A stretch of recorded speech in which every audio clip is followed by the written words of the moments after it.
Shalom saudara semuanya. Kita akan teruskan pembacaan firman Tuhan dari Mazmur 23 saudara.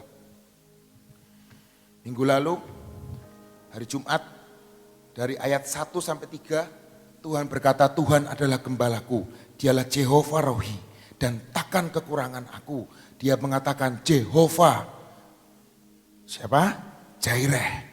Dan ia Tuhan membaringkan aku di padang yang berumput hijau. Ia membimbing aku ke air yang tenang. Itulah berkata Tuhan, Jehovah Shalom. Amin saudara. Dan ia berkata juga di ayat yang berikutnya, ia Tuhan yang menyegarkan jiwamu dan jiwaku. Ya, artinya adalah dia adalah Jehovah Rafa. Dialah penyembuh. Dialah yang membuat jiwa kita berkemenangan, jiwa kita sembuh. Jiwa kita sembuh dari segala sakit penyakit, daripada sakit hati. Dia yang menyegarkan jiwa kita. Dan yang terakhir dia berkata, dialah Allah kebenaran, yaitu Jehovah Tsidkenu. Amin. Saya akan melanjutkan hari ini di ayat keempat saudara. Apa yang saya dapatkan, apa yang saya dari pembacaan firman Tuhan dari Mazmur 23. Ayat 4 berkata, sekalipun aku berjalan di dalam lembah kekelaman, aku tidak takut bahaya, sebab engkau besertaku. Daud di dalam dia menulis kitab Mazmur 23, dia berkata, mengumpamakan dirinya sebagai domba. Dan domba itu kadang-kadang nyeleweng, gak lihat gembalanya. Dan dia pada akhirnya dia terperosok dalam lembah yang kelam. Tapi di sini Daud berkata, sekalipun aku terperosok dalam berjalan dalam lembah kekelaman sekalipun, manusia tidak lepas daripada dosa. Manusia tidak lepas dari yang namanya kesusahan. Betul saudara? Kecelakaan itu seringkali terjadi pada orang yang sudah hati-hati sekalipun terjadi saudara. Dan ada pepatah yang berkata, many bad things happen to good people. Banyak kejadian buruk terjadi pada orang-orang yang baik. Seringkali kita berkata, dia itu baik loh. Dia penatua di gereja. Dia hamba Tuhan yang baik. Dia suka sumbang gereja. Dia suka bangun gereja. Dia pelayanan loh di gereja. Tapi kok bisa terjadi ya? Seringkali saudara dan saya seringkali mendengar hal itu. Dan itulah, lembah kekelaman itu sering terjadi dalam kehidupan kita. Tapi percayalah, ketika Daud umur 17 tahun, maksimal umur 17 tahun. Ia berkata, sekalipun aku berjalan di dalam lembah kekelaman, aku tidak takut bahaya. Sebab Yesus, engkau Tuhan besertaku. Dan dia berkata, gadamu dan tongkatmu itulah yang menghibur aku. Di ayat keempat ini ada perubahan saudara. Mungkin saudara ingat saya pernah ngomong, saya pernah sharingkan. Di ayat pertama, kedua, dan ketiga, Daud mengkatakan atau memperkatakan Tuhan adalah garis bawahi. Iya, betul saudara? Iya itu adalah orang ketiga, orang yang jauh. Tuhan adalah gembalaku, takkan kekurangan aku. Iya, itu adalah orang ketiga. Tapi ketika ayat keempat, dia mengganti kata iya menjadi kata engkau. Engkau itu kata kedua saudara. Artinya apa? Dekat. Ketika Daud, aku berjalan di dalam lembah kekelaman, aku tidak takut bahaya. Dan ternyata sebab engkau. Ketika kita ada dalam bahaya, Tuhan itu gak jauh dari hidup kita. Dia akan mendekat dan berkata, nah ini aku. Dan Daud sendiri berkata, dan dia membuktikan, dia berkata, engkau besertaku. Gadamu dan tongkatmu itulah yang menghibur aku. Di ayat kelima diulang kembali oleh Daud. Dia memakai kata engkau menyediakan hidangan bagiku di hadapan lawan-lawanku. Artinya apa saudara? Ketika ada lawan di depan kita, ternyata di samping kita ini bukan ia yang jauh, bukan ia Jehovah yang jauh, tapi dialah Jehovah yang dekat dengan kita. Karena dia berkata, Daud berkata, engkau menyediakan hidangan di hadapan lawanku, dan engkau sendiri yang mengurapi kepalaku dengan minyak, dan pialaku penuh melimpah. Dan yang terakhir, kebajikan dan kemurahan belaka akan mengikuti aku seumur hidupku. Dan aku, saudara lihat, aku akan diam dalam rumah Tuhan sepanjang masa. Biarlah rumah kita, biarlah hidup kita, biarlah bait Allah kita ada Tuhan di situ. Karena dia bukan Tuhan yang jauh, bukan ia lagi orang ketiga, tapi dia adalah engkau Tuhan yang mengurapi kepalaku. Engkau Tuhan yang menyediakan hidangan bagiku, dan engkau Tuhan yang beserta dengan kami. Itu yang Daud alami, saudara. Kita balik lagi ke ayat 4 berkata seperti ini. Ayat 4 berkata, yang bagian terakhir, gadamu dan tongkatmu Tuhan, itulah yang menghibur aku. Saudara tahu, tongkat gembala itu terbuat dari kayu. Sedangkan gada terbuat dari besi, saudara. Dan Daud berkata, gadamu dan tongkatmu itulah yang menghibur aku. Gada artinya jaminan, pertahanan, kekuatan. Gadamu Tuhan, itulah yang menghibur aku. Tongkat besi Tuhan, itu yang menjadi pertahanan dalam hidupku. Tongkat besi Tuhan yang menjadi jaminan dalam hidup setiap saya dan saudara. Dan gada juga bicara masalah apa? Gada besi bicara masalah disiplin. Ketika domba itu mulai pergi, gembala itu akan mengacungkan gadanya. Dan domba itu tahu, wah ini gembalanya mulai mendisiplin. Tidak boleh ke situ, itu bahaya. Dan gada besi itu adalah suatu pertahanan di dalam hidup kita. Dan yang kedua Tuhan berkata, firman Tuhan berkata, tongkat Tuhan itulah yang menghibur aku. Ini nggak bisa dipisahkan, saudara. Tongkat itu terbuat dari kayu. Artinya apa? Itu adalah tongkat penggembalaan. Tongkat sukacita. Tongkat di mana? Tongkat gembala itu, saudara, di atasnya itu melengkung.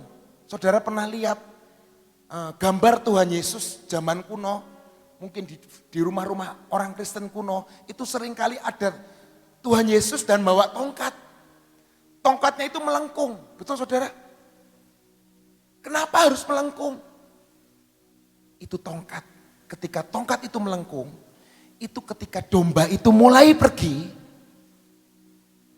digantol itu lehernya. Domba itu digantol, ditarik kembali ke jalannya. Itu Tuhan. Tongkat itu adalah tongkat pengalaman berjalan bersama Tuhan. Dan ketika gembala itu bawa tongkat itu, domba-dombanya harus melihat tongkat itu. Kemana tongkat itu pergi, kemana itu gembala itu pergi. Ketika ada domba yang nyelonong, mulai menjauh. Tongkat gembala itu panjang, saudara.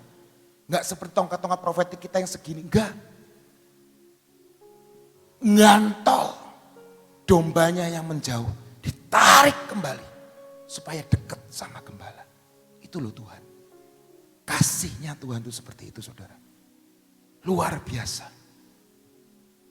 Hari-hari ini kita harus melihat gada dan tongkat Tuhan. Karena gada bicara masalah kekuatan, kekuasaan. Tapi tongkat itu bicara masalah berpengalaman dengan gembala kita. Orang Israel zaman dahulu selalu membawa tongkat, saudara. Dan tongkat itu ketika dia punya pengalaman bersama dengan Tuhan, tongkat itu akan ditulis, diukir sama orang Israel. Kalau saudara lihat, ada tongkat Musa, ada tongkat Harun. Tongkat itu diperebutkan kenapa? Karena di tongkat itu banyak diukirkan pengalaman-pengalaman hidupnya. Pengalaman-pengalaman bersama Tuhan. Dan tongkat gembala itu pasti terukir. Semua pengalaman-pengalaman dari gembala itu. Dan hari ini biarlah pengalaman Tuhan yang ada itu boleh menjadi pengalaman kita bersama dengan Tuhan. Karena tongkat gembala itu di bawahnya ada apa? Penangkap ularnya juga. Artinya apa? Setiap ular, setiap apapun itu bisa dihancurkan oleh gembala kita. Makanya Daud bisa lawan beruang, bisa lawan singa. Enggak cuma modal tongkat, saudara. Ternyata Daud bawa yang namanya gada. Ketika ada singa datang, ketika ada beruang datang, ingin mencabik dombanya. Daud berkata apa? Aku menarik janggut singa itu dan aku melawannya dan mencabiknya dengan apa? Dengan gada besi itu. Tuhan kita, Allah kita yang ajaib, bukan Allah yang lemah. Dia membawa sebuah gada besi yang membawa kita sampai garis akhir. Saudara pernah tentang gada besi? Generasi gada besi pernah dengar? Lah seperti itu. Hari ini ayat selanjutnya yang kemarin saya katakan di Hosea 4 ayat 6. Umatku binasa karena tidak mengenal Allah. Karena engkaulah yang menolak pengenalan itu, maka aku menolak engkau menjadi imamku. Dan karena engkau melupakan pengajaran Allahmu, maka aku juga akan melupakan anak-anakmu. Hari ini seringkali bukan kita, bukan Tuhan yang tidak ingin mengenal kita. Tuhan ingin selalu berjalan dengan kita. Tapi kadangkala kita ini yang menolak pengenalan akan Tuhan. Tuhan sudah memberikan segala fasilitas dalam hidup kita. Tuhan sudah membuat apapun di dalam dunia ini, gadget apapun, Tuhan sudah memberikan ide-ide itu. Mari kita belajar dan belajar firman Tuhan lagi. Karena saya percaya dan yakin firman Tuhan itu yang akan membuat kita mencapai garis akhir dengan penuh kemenangan. Dan firman Tuhan itu yang membuat kita semakin mengenal siapa gembala kita. Gembala yang baik, gembala yang baik memberikan nyawanya kepada domba-dombanya. Dan yaitu siapa? Yesus Kristus Tuhan. Gembala yang baik membuat domba-dombanya mendapatkan hidup yang kekal. Amin saudara.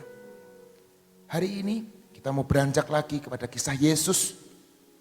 Kita mau buka di ayat Alkitab. Lukas 7 ayat 11 sampai 17. Kita mau baca ayat firman Tuhan ini.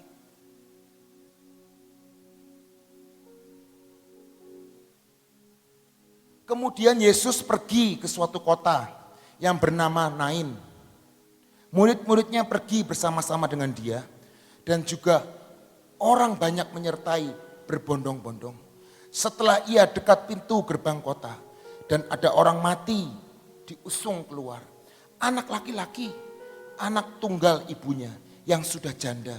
Dan banyak orang dari kota itu menyertai janda itu. Dan ketika Tuhan melihat janda itu, tergeraklah hatinya oleh belas kasihan. Lalu ia berkata kepadanya, jangan menangis. Sambil menghampiri usungan itu, ia menyentuhnya. Dan sedang para pengusung berhenti, ia berkata, hai anak muda, aku berkata kepadamu, bangkitlah. Mari bangunlah orang itu. Maka bangunlah orang itu dan duduk dan mulai berkata-kata. Dan Yesus menyerahkan kepada ibunya. Semua orang itu ketakutan dan mereka memuliakan Allah. Sambil berkata, seorang nabi besar telah muncul di tengah-tengah kita. Dan Allah telah melawat umatnya. Maka tersiarlah kabar tentang Yesus di seluruh Yudea dan seluruh daerah sekitarnya. Saudara ingat ayat ini? Saudara ingat cerita ini? Ingat saudara ya, yang suka baca Alkitab ingat ya saudara ya. Sekarang pertanyaan sekolah minggu lagi buat saudara-saudara. Berapa kali Tuhan Yesus bangkitin orang mati? Ayo. Ada yang bisa jawab? Nanti dikasih ini, air fit sama saya. Oh enggak ya. Atau dikasih apa? Bonus, voucher makan. Ada yang voucher makan? Bolehlah kasih voucher makan. Ada yang bisa jawab? Berapa kali Tuhan Yesus membangkitkan orang mati? Dapat beneran. Vouchernya ada di mobil saya. Nah, Koyeri tahu berapa kali? Hah? 2 kali? Salah. Ciklis 4 kali? Salah. Berapa kali? Berapa Bu? 7 kali. 7 kali? Salah. Riko?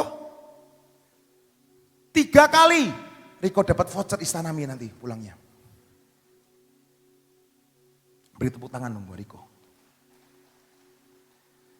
Tuhan Yesus hanya membangkitkan 3 kali. Yang pertama anak muda di Nain. Yang kedua adalah anak perempuan Yairus. Yang ketiga Lazarus. Selesai. Cuma 3 kali. Angka 3 itu angka ajaib. Cuma 3 kali. Tapi dampaknya luar biasa. Dampaknya mendunia. Dan murid-muridnya lebih banyak membangkitkan daripada Yesus. Amin. Poinnya bukan di situ saudara. Hari ini cerita yang lain. Di ayat yang sama. Tapi ceritanya lain. Hari itu Yesus itu taunya sebelum ada Yesus dalam dunia ini hanya ada hukum Taurat, betul? Betul? Hukum Taurat ngomong apa? Tadi saya menekankan. Lalu tadi mendengar saya baca gini. Menghampiri usungan itu, sambil menghampiri usungan itu, ia menyentuhnya. Siapa yang menyentuh? Siapa yang menyentuh? Maria. Salah, Yesus yang menyentuh. Yesus yang menyentuh orang mati itu. Bukan ibunya. Sedangkan di kitab Taurat berkata seperti ini. Saya bacain. Bilangan 19 ayat 11. Orang yang kena kepada mayat, ia najis 7 hari lamanya. Tapi hari itu ketika Yesus melihat ada orang mati diusung. Tadi ceritanya tahu saudara, udah gak punya bapak loh itu. Janda loh, udah gak punya bapak, janda. Dan firman Tuhan berkata, anak muda Nain ini, anak tunggal. Anak tunggal. Dan hari itu Yesus tergerak oleh belas kasihan. Dan dia berkata, mendatangi, jangan menangis. Yesus tahu gak hukum Taurat? Sangat tahu. Karena dia dipanggil guru. Dan dia ada di bait Allah setiap hari. Kalau dia bukan guru dan dia tidak ada di bait Allah setiap hari, dia bukan rabi. Seorang yang dia dipanggil nama rabi itu harus sekolah Yahudi. Dan dia harus tamat sekolah Yahudi. Dan dia harus jadi sarjana Yahudi. Boleh dia buka kitab Yesaya, dia membacakan kitab Yesaya di bait Allah. Itu namanya imam. Itu boleh. Secara Yahudi, Yesus tahu dia tidak boleh megang itu mayat. Karena dia itu akan najis selama 7 hari. Tapi hari itu dia Tuhan gembala yang baik. Dia membuktikan kebaikannya. Dia gak asal bangkitin orang. Dia gak asal nyembuhin orang. Tapi dia tahu semua perhitungannya.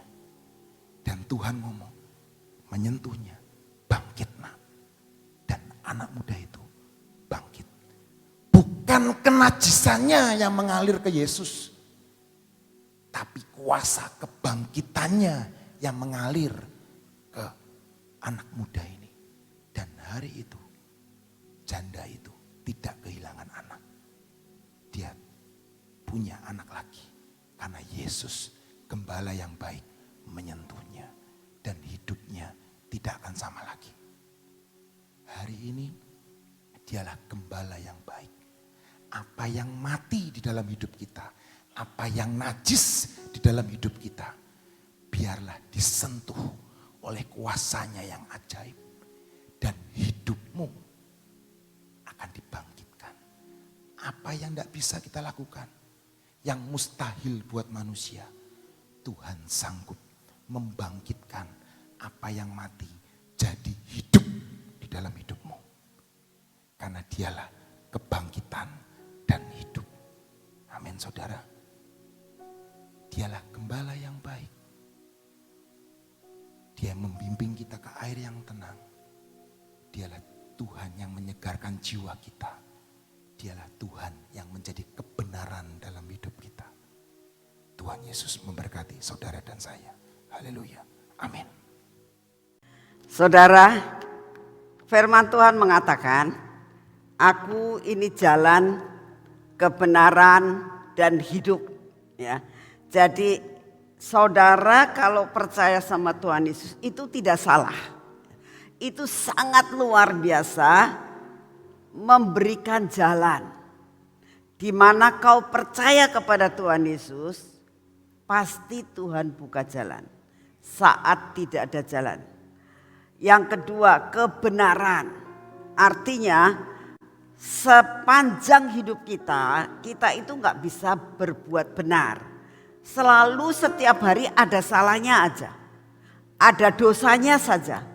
Tetapi kalau kita percaya kepada Tuhan Yesus, itu selalu dibenarkan bila kita minta ampun sama Tuhan. Karena dia itu tidak bisa mengingkari akan janjinya, tidak bisa mengingkari akan firman-Nya. Dia itu kebenaran. Di dalam dia ada kebenaran. Dan dikatakan aku itu hidup. Ada kehidupan di dalam Yesus. Keadaan apapun dalam kehidupan saudara, percayalah Tuhan yang akan membuat semuanya menjadi hidup. Amin. Percaya sama Tuhan. Apapun dalam kehidupan kita, jangan tinggalkan Tuhan. Ya. Janda tadi sudah gak punya pengharapan. Sudah gak ada pengharapan. Anak cuma satu, suami sudah gak ada. Sudah gak ada pengharapan, maka dia nangis terus. Ya. Tapi mau tidak mau anak itu harus dikubur. Dan dia sudah tidak punya pengharapan lagi. Tetapi di dalam Tuhan tetap ada pengharapan. Amin. Yuk kita berdoa.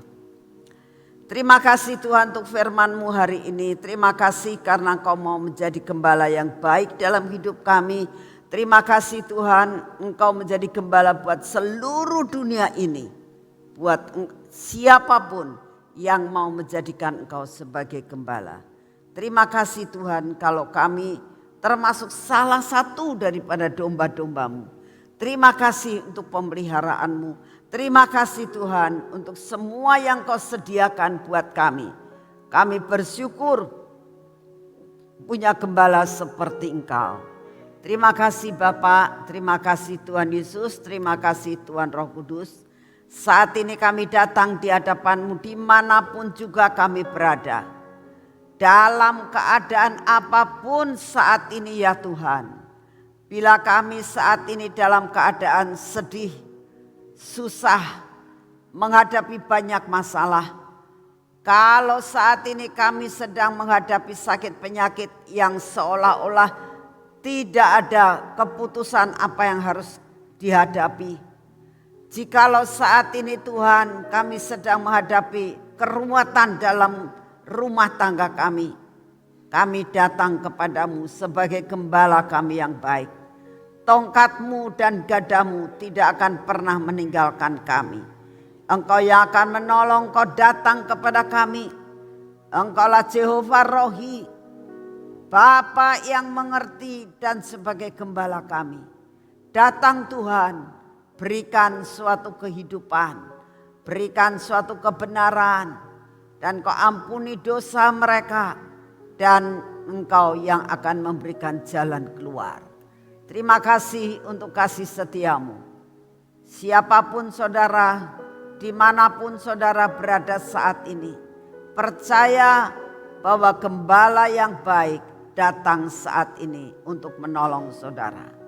Terima kasih untuk kasih setiamu. Bapak, kami tetap mau berdoa buat bangsa dan negara kami. Kami minta anugerah-Mu turun atas kami Tuhan. Setiap pagi kami menaikkan doa syafaat kami buat bangsa dan negara kami. Engkau yang akan tetap berdaulat atas bangsa kami. Engkau tetap akan mengendalikan akan keadaan cuaca di dalam negara ini. Engkau tetap akan memeliharakan kami dalam segala usaha dan pekerjaan kami. Engkau akan memeliharakan Tuhan, sehingga perekonomian bangsa kami akan maju dan hidup kembali. Terima kasih Bapak, kami akan melihat akan cara kerja-Mu yang luar biasa atas bangsa kami. Kami tetap berdoa buat Bapak Presiden kami Tuhan, dan semua jajaran pemerintahan. Kami minta anugerah-Mu turun supaya Engkau tetap mengendalikan, memberikan hikmat dan bijak. Terima kasih untuk kasih setiamu. Saat ini kami akan masuk dalam pengurapan. Mari saudara, kita masuk dalam pengurapan, kita bangkit berdiri, kita hadapkan akan hidup kita saat ini di hadapan Tuhan. Bapa, ini kami menghadap di hadapan hadirat-Mu. Kami berdiri di hadapan-Mu Tuhan. Kami membutuhkan Engkau. Gada dan tongkat-Mu kami butuhkan. Pengurapan yang berasal daripada-Mu kami perlukan. Di dalam nama Tuhan Yesus, biarlah pengurapan ini memasuki akan hidup kami setiap hari. Biarlah menguasai akan mata kami, menguasai akan telinga kami, menguasai bibir mulut kami, menguasai akan hati kami ya Tuhan. Dan biarlah benar-benar Tuhan, semua yang tidak baik, kutuk-kutuk yang tidak baik yang ada dalam hidup kami dipatahkan. Bapa yang di surga, hari ini kami akan melakukan pekerjaan kami hari ini ya Tuhan. Kami minta anugerah-Mu turun. Biarlah apa yang kami kerjakan bersama dengan Engkau hari ini selalu mendatangkan hasil yang luar biasa, sehingga kami dapat menerima semua berkat-berkat yang Kau sediakan. Dan biarlah Engkau memimpin kaki kami ini Tuhan, sehingga kaki kami ini berjalan sesuai dengan rule yang daripada-Mu, sehingga kami dapat mengerti jalan kami Engkau yang menentukan. Terima kasih untuk kasih setiamu. Segala puji, hormat dan syukur kami naikkan di hadapan-Mu. Kami mengucap syukur, Engkau Bapa kami gembala yang baik. Dalam nama Tuhan Yesus. Amin. Selamat pagi, Tuhan memberkati saudara semuanya.